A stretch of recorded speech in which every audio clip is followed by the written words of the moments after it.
Hi, this is Ingrid, Sala, Santamaria, welcoming you to the third segment of our tribute to Chopin on his 200th birthday, March 1st, 2010, from the Philippines.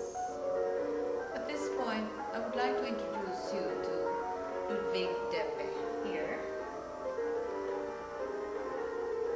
Monsieur Deppe was the professor of Sister Baptista Batti, whom we had met in an earlier segment. Sister Batti was a German nun who came to the Philippines in 1907 and established a Conservatory of Music at St. Scholastica's College in Manila.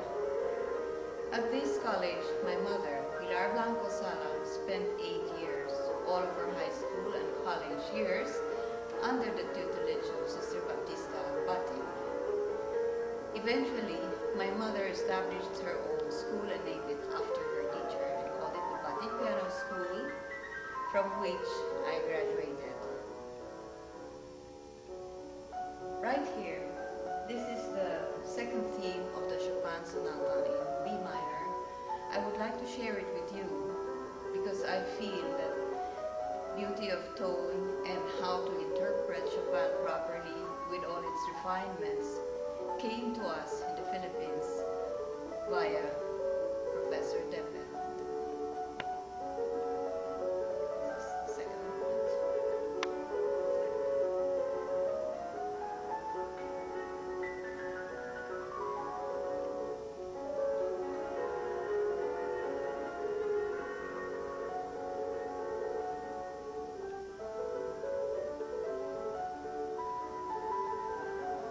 Subtle rubatos were part of his teachings, and this is rather hard to learn. It's very difficult to teach. It's something that must be caught, and obviously Professor Deppe taught his young pupil. Then she was not a nun, Sister Batti, who in turn imbibed it and taught it to us in the Philippines.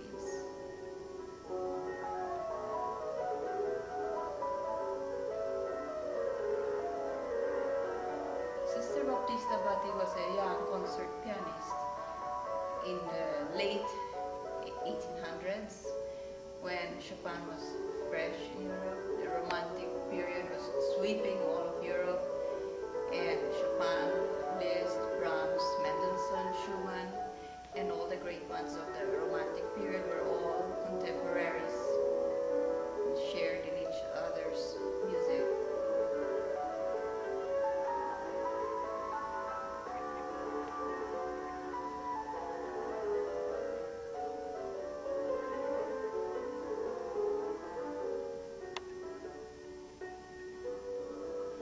Second theme of this sonata is now an ending, and this is as far as we would like to go for this particular segment.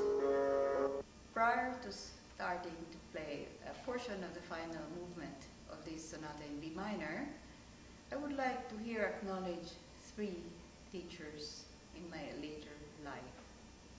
They are Aida Gonzalez, Reynaldo Reyes, and Joey Contreras, who influenced me quite a lot, especially in the performance of this second movement of this particular sonata. So I would like to play this for you now, while I would like to acknowledge their help to me.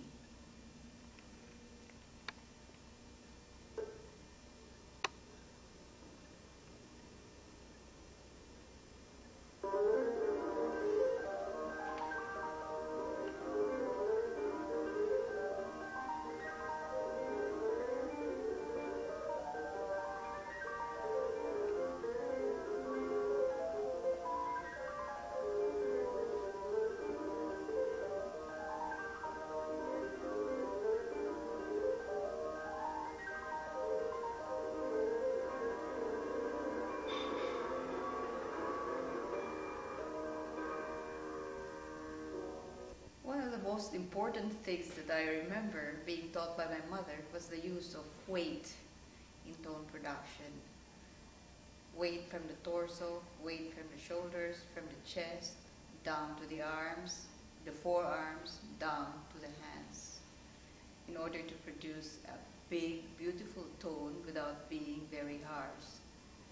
Certainly, my mother must have learned it from her teacher, Sister Baptista Bati, who would have learned it from her own professor, Professor Ludwig Deppe.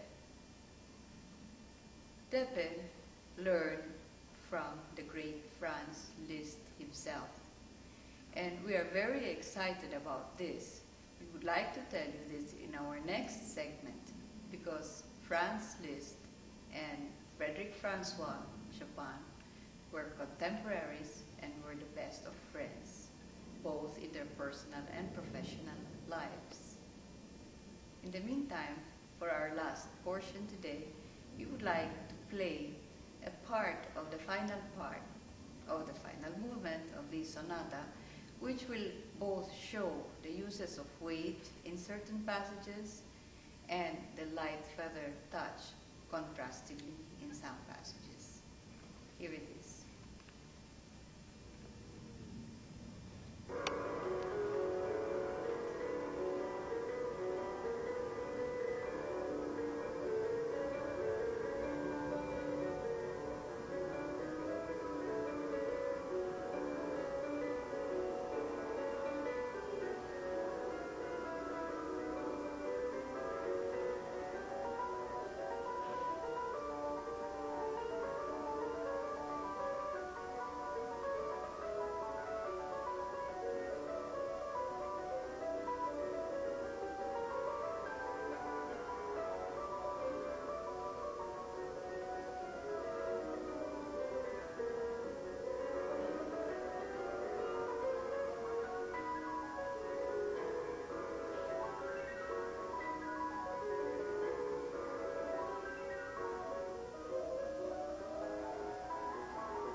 You must be wondering why we put so much importance on Professor Deppe.